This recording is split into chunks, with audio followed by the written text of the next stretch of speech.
Hello বন্ধুরা, আমি বিপাশার আমার চ্যানেল দশভুজায় সবাইকে স্বাগত। আজ কোথায় চলেছি বলুন তো? চলেছি বাঙালির অতি পরিচিত এবং অতি জনপ্রিয় বেড়ানোর জায়গা পুরীতে। পুরী আসেনি এরকম বাঙালি বোধহয় খুব কমই পাওয়া যাবে। আমার চ্যানেলের আগের পার্টের ভিডিওগুলোতে কিন্তু পুরী পার্ট 1 এবং পার্ট 2 আমি শেয়ার করেছি। ভুবনেশ্বর থেকে রওনা হয়ে কিভাবে পুরীতে পৌঁছালাম এবং এসে কোথায় বা উঠলাম। পুরীর হোটেলে এসেই আগে ফ্রেশ হয়ে নিয়ে কিন্তু চলে এসেছিলাম আমরা দুপুরের লাঞ্চ করতে।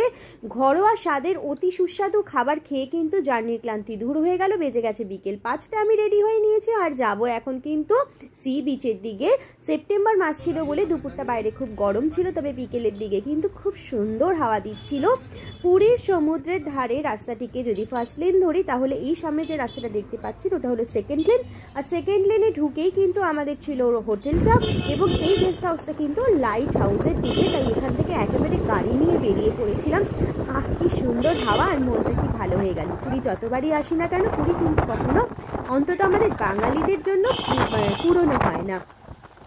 আজকে আমি আপনাদের সঙ্গে শেয়ার করব যে আমরা পুরীতে গিয়ে কি করলাম। এই দেখুন, এটি কিন্তু পুরীর নতুন পার্কিং জায়গা। যারা বহুদিন পুরী আসেননি তাদের জন্য ইনফরমেশন দিয়ে দিই। ঘন্টা প্রতি হিসাবে এখানে পার্কিং চার্জ দিলে নিরাপদে এবং নিশ্চিন্তে আপনারা আপনাদের গাড়িকে রেখে কিন্তু পুরী সারাদিনের নামে ঘুরতে পারেন এবং মন্দিরে পুজো দিতে পারেন, সমুদ্র উপভোগ করতে পারেন।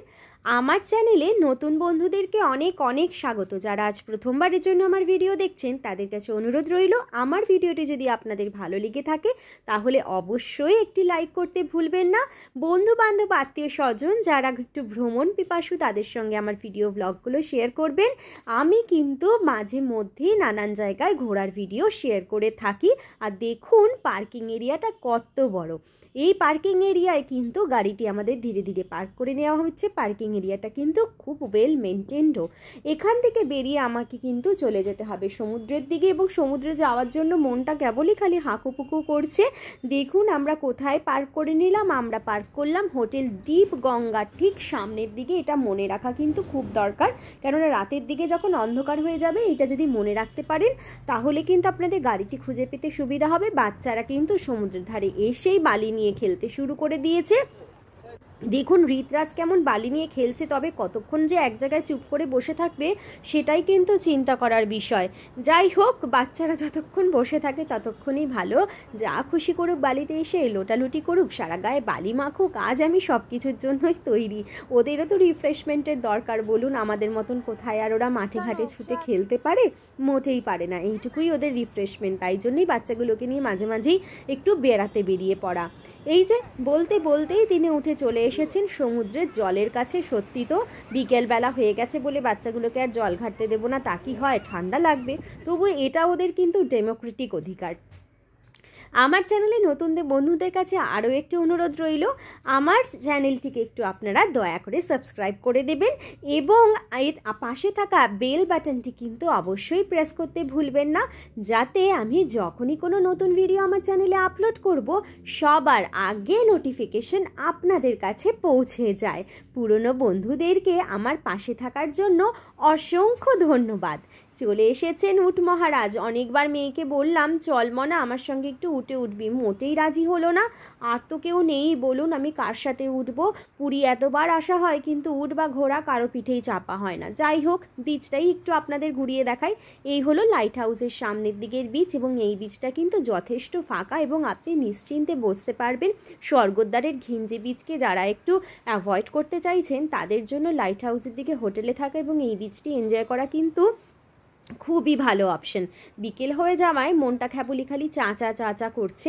দাদারা তো এদিকে কেউ নেই, সব সমুদ্রের দিকে, তাই আমরাই একটু চাকে ডেকে নিলাম। এই দেখুন উনি আবার কি করছেন না, চায়ের জন্য অর্ডার করছেন আর শৈবালি বারবার করেই দাদাদেরকে এদিকে ডাকছে।